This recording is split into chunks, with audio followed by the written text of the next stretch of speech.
circuit breaker of the kind he describes.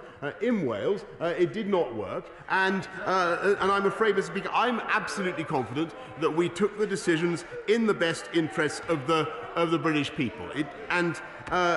When it comes to hindsight, Mr. Speaker, I could just remind the right honourable gentleman that he actually, he denied this at the time, and then had to correct it, but he voted to stay in the European Medicines Agency, Mr. Speaker, which would have made it impossible for us to do the vaccine rollout at the pace that we have.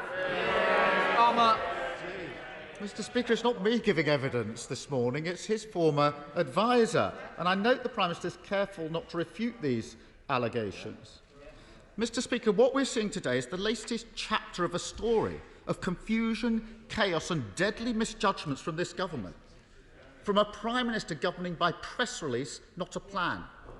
In the last 24 hours, we've seen the same mistakes made again, with the ridiculous way 1.7 million people in Bolton, Burnley, Bedford, Blackburn, Kirklees, Hounslow, Leicester and North Tyneside have been treated. In the light of the drip of these very serious allegations and the failure of the Prime Minister to provide even basic answers and continuing mistakes affecting millions of people, does the Prime Minister now recognise he must bring forward the timing of the public inquiry into COVID and that it should start this summer and as soon as possible? No, Mr. Speaker, as I've said before, I'm not going to consecrate valuable official time on that now, whilst we're still battling a pandemic. And I thought, actually, that was what the House had agreed on. And, Mr. Speaker, he continues to play these pointless political games whilst we get on with delivering on the people's priorities. 14 new hospitals, 8,771 more police on our streets. Now we're getting on with sorting out the railways, Mr. Speaker. We're giving the young people the opportunity of home ownership in a way they've never had before, with 95% more mortgages, and we've delivered 60 million vaccinations across this country, more, and he loves these European comparisons, Mr. Speaker, more than any other European country, including 22 million second doses. And that, with great respect to the right honourable gentleman, I believe that is the priority of the British people. That is really what they're focused on, whilst he voted to stay in the European Medicines Agency. They vacillate, Mr. Speaker. We vaccinate. They deliberate. We deliver. Tom Tugendall. Thank you, Mr. Speaker. I'm sure my right honourable friend, the Prime Minister, remembers with great fondness his trip of July last year to the Discovery School in Kings Hill, but he probably remembers best his meeting with Tony Hudgell, an amazing and inspirational young boy who had at that point already raised £1.5 million for charity and been awarded by my right honourable friend the Points of Light award that he so generously hands out to those who've achieved so much. Will he join Tony and Tony's parents, Paula and Mark, and me, and many others around the country in campaigning for Tony's Law, New Clause 56 to the Policing, Crime and Sentencing Bill? This is a very minor change to a very important bill that would bring child abuse sentencing in line with that of adult abuse. I know he has put his heart into this space, and I'm sure we can all look forward to his support. Minister. I thank my honourable friend, and of course I remember Tony very well. I remember his incredible campaign and the amount of money he raised, and I thank him for it.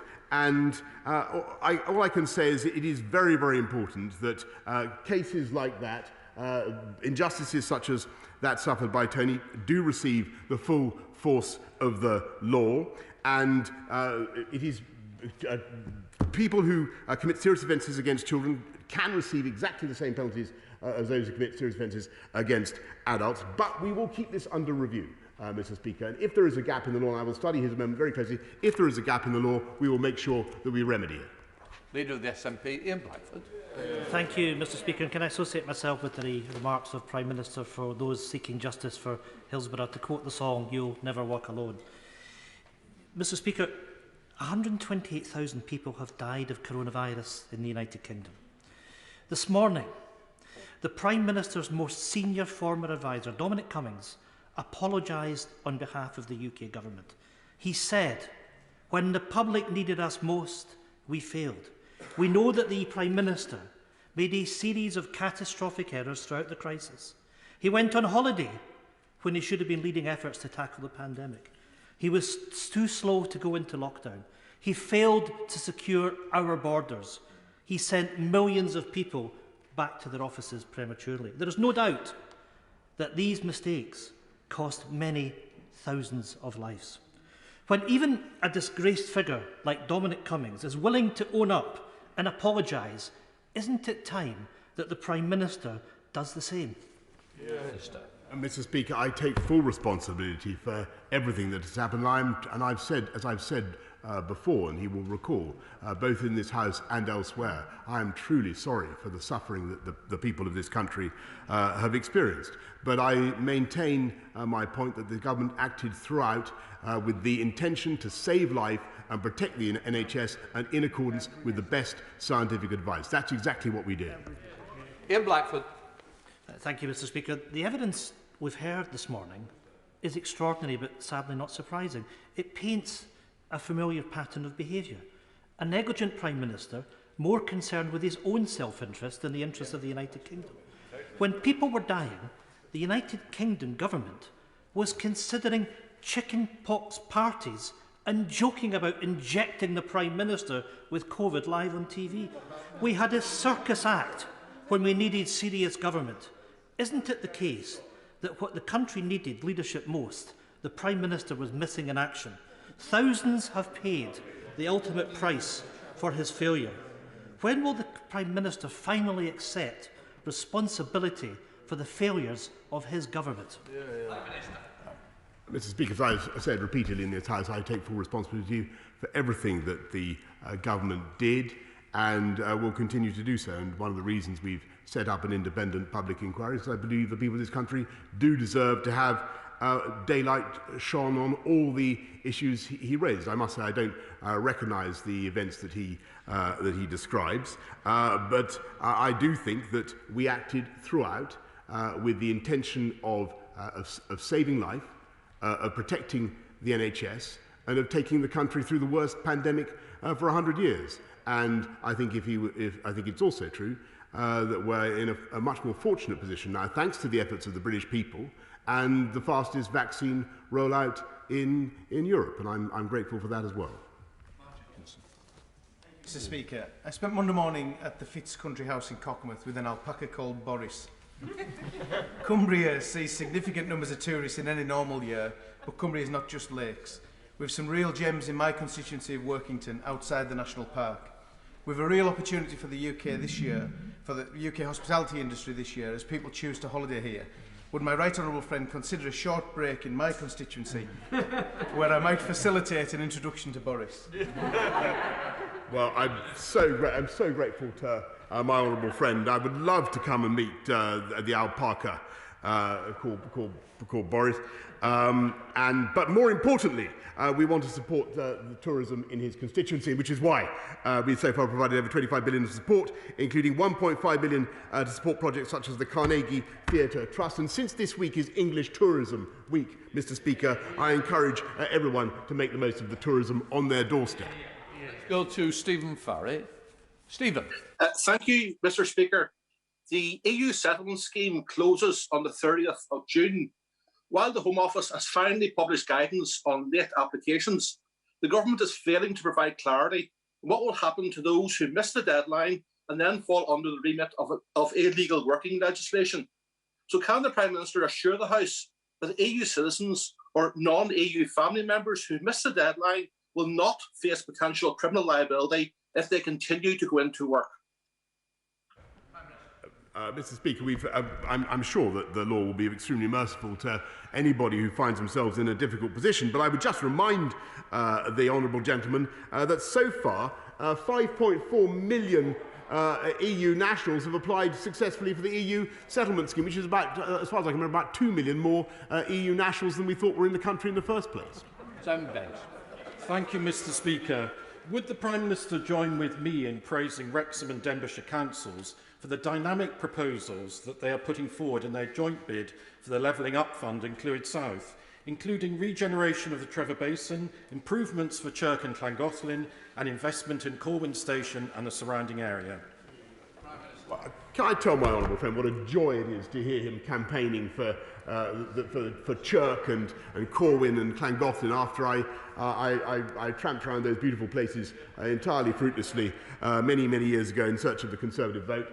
Thank you for what you've done. Thank you for continuing to champion those wonderful and beautiful spots. Gerald Jones. Thank you, Mr. Speaker. When any member of this House is suspended for 10 days or more because of a Standards Committee report, constituents can then recall that member. When the independent expert panel suspend a member, this can't happen. The Prime Minister a moment ago was talking about closing loopholes in legislation. So will the Prime Minister introduce emergency legislation to close this particular loophole? And does he agree that it would be completely dishonourable for any member to exploit that loophole and should instead do the decent thing and resign? Mr. Speaker, I will take that point very seriously. I will study what the implications of what he says. I think if he's referring to any a Conservative member who's recently had the whip taken away, then he can take it that member has already had condign punishment. Catherine Fletcher. Thank you, Mr. Speaker. Last Thursday, about 1 o'clock in the morning, 3 young people popped out to Mackie D's, as you do. They noticed a Leyland shop massively on fire, and did they drive past? No. They rang the fire brigade, they stopped, they recruited a passerby, they climbed over fences and walls to raise the alarm for the residents living in the flats above them. Now, during the pandemic, community spirit's been really important to all of us keeping going. So does the Prime Minister share my admiration for Kim, Zach, Shania and Robin? And will he join me in thanking them for showing British community spirit and true Lancashire grit? Yeah. Yes, Mr. Speaker, I thank my honourable friend for singling out this this intrepid act of quick thinking and selflessness, and I pay tribute to Kim, Zach, Shania and Robin, and I hope that they got their Mackie D's. There are over 4.3 million children, Mr. Speaker, and rising, growing up in poverty, including some 18,000 in Harrow. So will he agree to put right the error of a previous Prime Minister and commit to publish a strategy to tackle child poverty and ensure that no child is left behind? Mr. Speaker, it's vital that we tackle child poverty, and that's why we are uniting and levelling up across the country with the biggest programme of investment for a generation, if not more. But we're also seeing fewer households now with children in poverty than 10 years ago. But I perfectly accept that there is more to be done. Anthony Brown. Thank you, Mr. Speaker. I very much welcome the fact the government is investing heavily in upgrading the rail networks across the country, including opening lines that have previously been closed. But as a Conservative government, we've got a particular responsibility to the taxpayer to ensure value for money. East West Rail in my constituency's business case is largely based on commuting, but the pandemic means we're in the middle of a workplace revolution. If people work from home on average 2 days a week in future, that means a 40% reduction in commuting. Will my right honourable friend, the Prime Minister, commit to doing a review of the business case of East West Rail to ensure it remains value for money and to take into account the long-term impact of the pandemic? Mr. Speaker, I think my honourable friend is a great campaigner for Cambridgeshire and the rights of people of Cambridgeshire. However, my strong feeling is it would be a mistake now to go slow on investment in infrastructure purely on the basis that we think people will start working from home. In my long experience of this is that people need to travel, they will travel, the commuter bustle will come back, Mr. Speaker, and it needs to come back. Thank you, Mr. Speaker. A global minimum rate for corporate tax would help tackle tax avoidance by large multinational corporations and online giants. It would stop them undercutting British businesses who pay their fair share, and it would make a transformational difference to high streets and town centres at the heart of communities across the UK. Why is the Prime Minister the only G7 leader not to support this proposal? Why is he on the side of tax avoiders instead of British businesses and communities? Mr. Speaker, it was only a few months ago that the Labour Party, the Labour front bench, opposed the corporation tax increases that we put in. They're now opposed to the government's ability to cut corporation tax. Which side are they on? They've got to make their minds up. Let's go to Sir Robert Neal. Robert. Thank you, Mr. Speaker.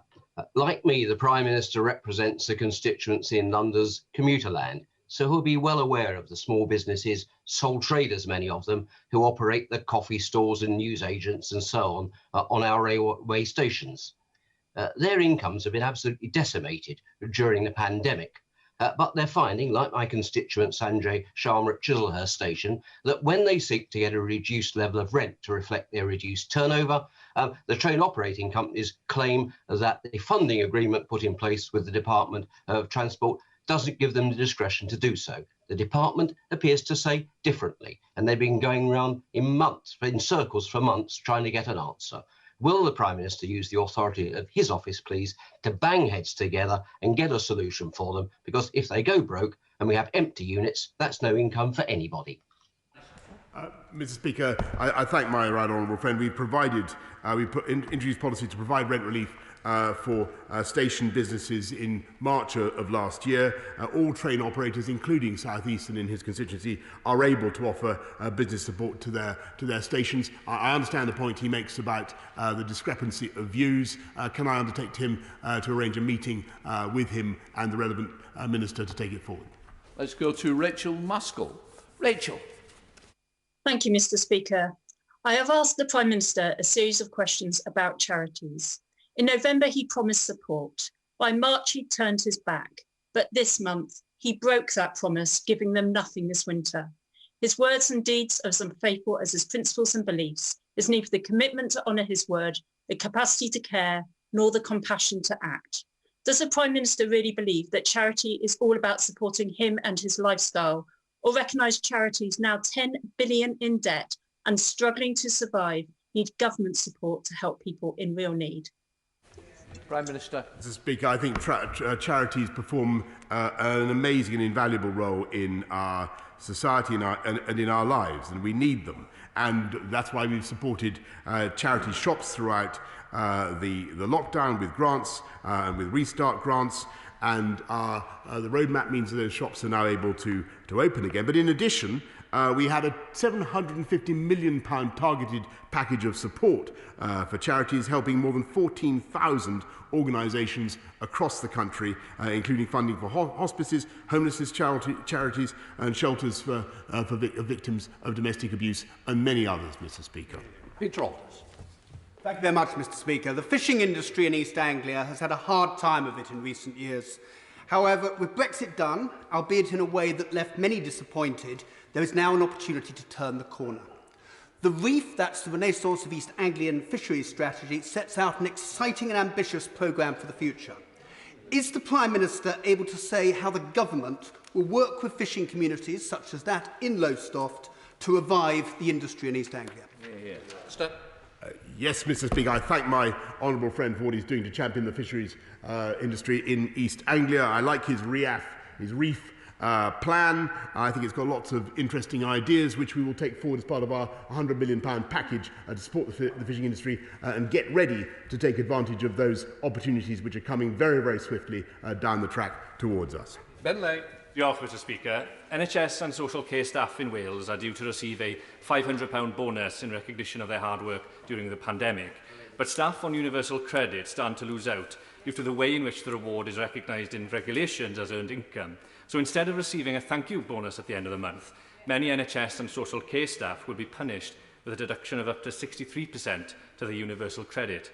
Will the Prime Minister look to amend Regulation 55 of the Universal Credit Regulations to create an exemption to ensure that all NHS and social care staff in Wales benefit fully from this well-deserved bonus? Minister.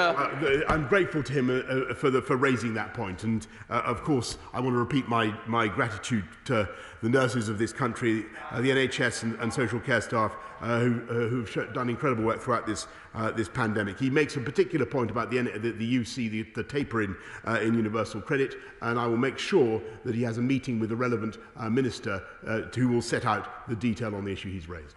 Let's go to Jonathan Lord. Jonathan. Thank you, Mr. Speaker. On behalf of my constituent Seema Misra and other wrongly convicted sub-postmasters, I'm grateful that the vital inquiry of Sir William Williams into this scandal has now been given more teeth. However, there is widespread concern shared by Post Office CEO Nick Reed that the compensation received by the sub-postmasters who were party to the civil litigation at the High Court was simply not fair. Can I urge the Prime Minister to ensure that these civil litigant sub-postmasters will be included in the anticipated government compensation scheme? Prime Minister. I thank him for raising this issue. I might say a tragic case of injustice, and I've met some of the post office, the postmasters and sub-postmasters who've been affected by this miscarriage of justice. As he knows, the government wasn't party to the initial litigation nor the settlement that was agreed, but we are determined to ensure that postmasters, sub-postmasters are fairly compensated for what happened. Angus Brendan McNeill. Mr. Speaker. Mr. Speaker, Brexit and Scottish independence are indeed very different, but referendums are much the same. Now, in 2016, without interference, the European Union respected the UK in the Brexit referendum process. Unfortunately, the last Scottish referendum did not see Scotland get the same respect. London politicians promised Scotland a place in the European Union. Clearly, they won that referendum very clearly on broken promises. In the autumn, when the Scots Government has dealt with the health effects of the pandemic, the economic part are going to require independence, as Norway and Ireland prove. So, Prime Minister, will Scotland be shown the same respect in the UK as the UK got in the EU? And this time, can our democracy not be interfered with and our referendum certainly not blocked? Prime Minister. Mr. Speaker, we respected the referendum result of 2014, which was a very substantial majority in favour of remaining in the UK, of keeping our wonderful country together, not breaking it up. That was what the people of Scotland rightly voted for, and they did so in the belief that it was a once-in-a-generation event. Thank you, Mr. Speaker. For almost 500 years, the Royal Navy has protected our country from foes and the freedom of our friends around the world. The pride of our Navy, HMS Queen Elizabeth, sailed this week with her strike group. Within her, she carries the British values of freedom, justice and democracy. So can my right honourable friend tell me, as she makes her way from the Mediterranean to the South China Sea, what are his plans for the future of her white ensign? Yeah. Prime Minister. It was fantastic to be aboard HMS Queen Elizabeth, which is a vessel longer than the Palace of Westminster itself, Mr. Speaker, and forms a more eloquent statement in many ways than many of the speeches or indeed interventions that we've heard this afternoon about Britain's role in the world and our determination to expand shipbuilding and expand our naval presence, which not only is good for the UK and good for the world, but good for jobs and growth around the country. Thank you, Mr. Speaker. COVID has now triggered the first global rise in extreme poverty this century. But at the G7, the Prime Minister could act. He can ask leaders to reallocate the IMF's $1 trillion worth of special drawing rights and restock the World Bank's £83 billion worth of IDA fund.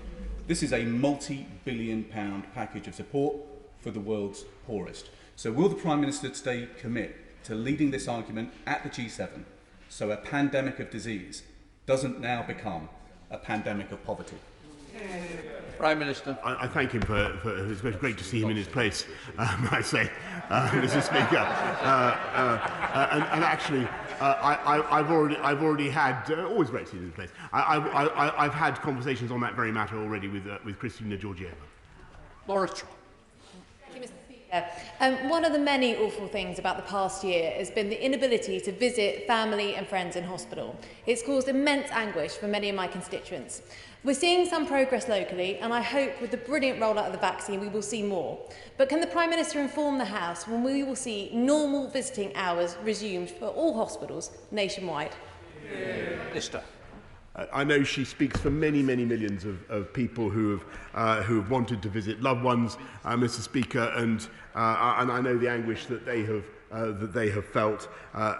We need to balance that those feelings which are wholly legitimate and right with the need to manage the risk of infection, as I know she understands very well, and will be updating the guidance as soon as it's possible to do so. Thank you, Mr. Speaker. Tala, 13, Rula, just 5 years old, her big sister Yara, aged 9. 3 Palestinian children killed in an Israeli airstrike. Shame. The Israeli military murdered 63 other children and 245 Palestinians in its recent assault on Gaza. Shame. The call for Palestinian freedom has never been louder, but this Conservative government is complicit in its denial. Exactly. It has approved more than £400 million in arms to Israel since 2015. So can the Prime Minister look me in the eye and tell me that British-made weapons or components weren't used in the war crimes that killed these 3 children and hundreds of other Palestinians? Prime Minister, we shouldn't use props, just to remind members. Mr. Speaker, I think that the whole House understands that nobody wants to see any more of the conflict, of the appalling conflict that we've seen in Israel and Gaza. And everybody wants to, I think we're all glad that there's now a ceasefire and a de-escalation. And as for the position of the British government, I think that it's probably common ground across most members of this House that what we want to see is a two-state solution. Mr. Speaker, that is what the UK government has campaigned for many, many years, and that continues to be our position. I am now suspending the House for 3 minutes to enable necessary arrangements to be made for the next business. Order.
Order. The clerk will now proceed to read the orders of the day. Environment Bill, as amended, to be further considered. Now. We begin with the Government New Clause 21, with which it will be convenient to consider all new clauses and amendments selected in this group as listed on the selection paper. I call Minister Rebecca Powe to move New Clause 21. Minister.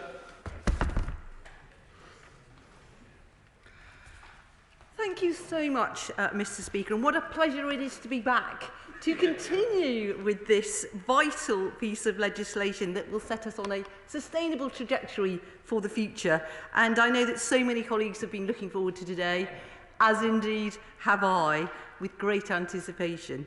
And whilst the journey of this bill may have seemed a little lengthy, Mr. Speaker, I would like to assure the House that we have not been resting on our laurels, and during this time a huge amount of really constructive, dedicated work has been going on, and I will just outline what some of that has been. A draft environmental principles policy statement, which will guide government in applying environmental principles, was published for consultation on the 10th of March this year. And on the 24th of March, we launched consultations on the deposit return scheme and the extended producer responsibility schemes for packaging. And these are really two key initiatives in the resource and waste measures of the bill. And we're working at pace to ensure that the OEP, the Office for Environmental Protection, will be operationally ready to stand up as soon as this bill receives royal assent. We've also announced that new measures to reduce the harm from storm overflows on our precious aquatic environment will be added in the other place. And at this point, I would absolutely like to pay tribute to my right honourable friend, the member for Ludlow, for his really dedicated work on this issue. It's been a tremendous joint effort, I believe. But today, I will very quickly accept an intervention. We also pay tribute to Surfers Against Sewers, who have done a marvellous job in lobbying and achieving a great outcome. Thank you for that. And actually, I'm really pleased you made that intervention, because of course I would like to pay tribute to Surfers Against Sewage, who have played a key role in all this for such a long time. And coming from the southwest as I do, I very much know about the good work that they do. Anyway, today, Mr. Speaker, we are debating the nature parts of the bill, and this provides a framework of measures to support nature's recovery in line with the ambition set out in our 25-year environment plan. I can see an intervention coming up, and I will give way briefly. I'm extremely grateful to the Minister for giving way. She will know that England significantly lags behind the other countries in the UK in terms of tree planting to help tackle climate change. She will also be aware that there is no ring-fenced component to the Nature for Climate Fund for innovative, green-minded local authorities such as my own in Harrow to put in bids so that we too can play our part in increasing tree coverage. I thank him for that intervention, and as he will know, or I hope he does know, we launched our tree action plan just last week, and that sets forward all of the raft of measures we will use to enable us to plant our commitments and our targets on tree planting, which is 30,000 hectares by the end of this Parliament. There are measures in that action plan, and also we've allocated £500 million from the Nature for Climate Fund. So I would say that is a huge commitment to tree planting in this country. I'm going to continue. The bill also contains a coherent package of new duties, tools and support to drive improvement for nature. So that's a 10% biodiversity net gain requirement on new development, a strengthened duty on all public authorities to conserve and enhance biodiversity, and they'll be able to do a lot of that tree planting my honourable member has referred to, local nature recovery strategies which will form the building blocks for a much wider national nature recovery network, species conservation strategies and protected site strategies to improve conservation outcomes for habitats and species, targeted measures to protect existing trees and plant new ones, so back to trees again there, and due diligence requirements to prohibit larger UK companies from including forest risk commodities in their supply chains. And I will always give way to my honourable friend from Northern Mr Speaker, the Minister is always very kind, and I appreciate her very much, and thank you for giving way. Can I say, Minister, there's an amendment forward, Amendment 41, which will give enforcement to planning councils and local bodies to ensure that any illegal tree felling that takes place will not be allowed to happen. Is it the intention of the Minister and Government to support that amendment if it becomes forward? Because I believe the Minister and I both agree. We both love trees and we wish to see plenty of them. So will that happen? Thank you. I thank him for that. And if he stays in the chamber, Mr Speaker, he will hear what I'm going to say about trees. And I hope no, he wouldn't want to leave. Of course he wouldn't. And he won't be able to now. And I hope that he will be pleased with what he hears about what we're doing to protect trees. Anyway, and then finally, in the raft of measures in this toolbox to improve nature, we have conservation covenants to protect natural features of the land for future generations. And just last week, we announced a significant raft of measures to further deliver for the environment. And I'm absolutely delighted to say that we have committed to this historic new legally binding target on species abundance for 2030. And that aims to halt the decline of nature in England. We will be tabling amendment on this in the other place, and we will set a final target in statutory legislation following the agreement of global targets at the UN Conference on Biodiversity in Kunming, China in autumn 2021. And it is absolutely essential, Mr Speaker, that we seize this opportunity to set our ambitions high and take action to deliver them. And I think that it is clear from what we're hearing in this bill, we are doing this. And that's why, in addition, I am pleased to be moving 2 new government clauses today, new clause 21 and new clause 22, which will help us to achieve this big drive to halt the decline in species, but also to actually drive recovery. Now, new clause 21 provides for a power to refocus the Conservation of Habitats and Species Regulations 2017 to ensure our legislation adequately supports our ambitions for nature, including our new world-leading 2030 target aiming to halt the decline of species. New clause 22 will allow us to amend Part 6 of the Habitats Regulations to improve the Habitats regulatory assessment process, where the evidence suggests that amending the regulations can improve the natural environment, make processes clearer and provide more legal certainty to help improve the condition of our sites. We will have the means of doing so swiftly. I will give way to a former Secretary of State in Death. Thank you. The Minister is very kind in giving way. Will she assure the House that the Government's determination to restore peatlands is going to be an important part of meeting its new 2030 commitment on species conservation? Thank you for that, and for giving me the opportunity to mention our peat action plan, which was launched just last week. And actually restoring our peatlands is a really crucial part of adding to our improved nature. It's really essential that we do get those 30,000 hectares that we've pledged to restored, and we have got the funding and measures behind it in order to help us do that.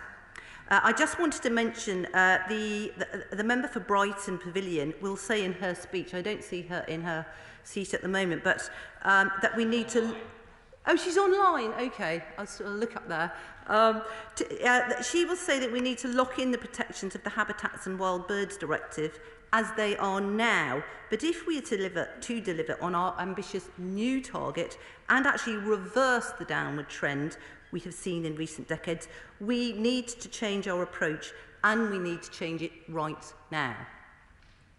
Now that we have the leading framework and targets set out in this bill, we need to take responsibility for delivering the change that is needed to achieve our world-leading environmental ambitions.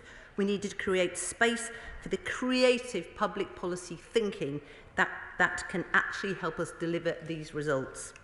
And to that end, we have designed these new amendments specifically with the aim of conserving and enhancing biodiversity.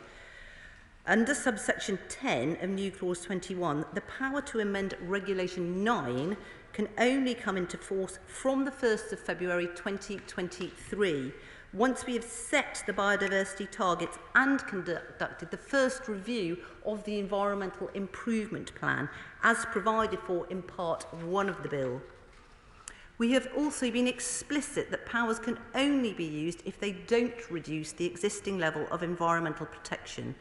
We will consult closely with conservation groups, the OEP and others. The clause will also require us to explain to this House how the use of the power would maintain the level of environmental protections provided by the Habitats regulations before any regulatory changes are made, and of course the House will have the opportunity to vote on any reforms.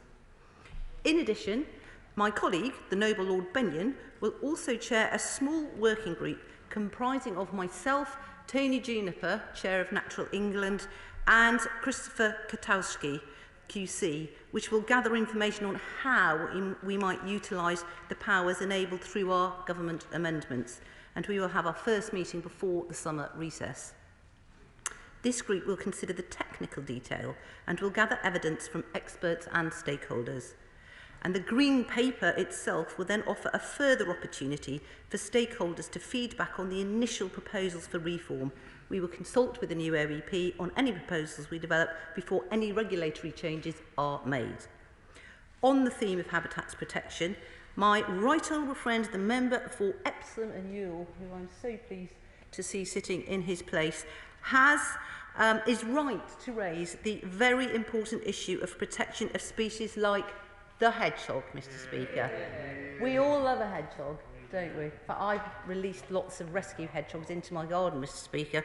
Now, the existing legislation focuses on deliberate harm against species which on its own does not properly address the very real challenges that species like declining numbers like hedgehogs face. It's a priority for us to provide the legislative protections and policy interventions needed for our wildlife, including for declining species such as the hedgehog, and to deliver our 2030 target on biodiversity. He will therefore be pleased to learn that I have instructed my department, as part of our Green Paper, to begin a review of this legislation with a view to enhancing and modernising it. We intend to publish and seek views on our conclusions in the Green Paper later this year, and I give him an absolute commitment that this work will encompass the issues that he has raised, and I know he will be speaking about today, and that the final outcomes will ensure that we provide the kind of support that is desperately needed to reverse the decline in hedgehog numbers. And thank him in advance for really championing this cause, because I think the hedgehog needs a champion. Now, along with climate change, biodiversity loss is the defining challenge of our generation. Ensuring our protected sites can be restored to good condition, functioning properly as reservoirs for wildlife, and protecting our most vulnerable habitats and species is absolutely critical to delivering on our environmental ambitions. But I will very briefly go away. Thank you very much. And I congratulate the Minister on seeking to improve this bill. I think that's excellent. There are 4 amendments being put down, 2 from me, 1 from the right honourable friend from Chipping Barnet, and also from Basingstoke, that address specifically tree preservation orders, more protections, closing loopholes for SSSIs. Would the government please listen closely to those amendments, and if they think they're worthy of support, as I think they are, will they please incorporate them or ensure that they are incorporated in the other place? Thank you.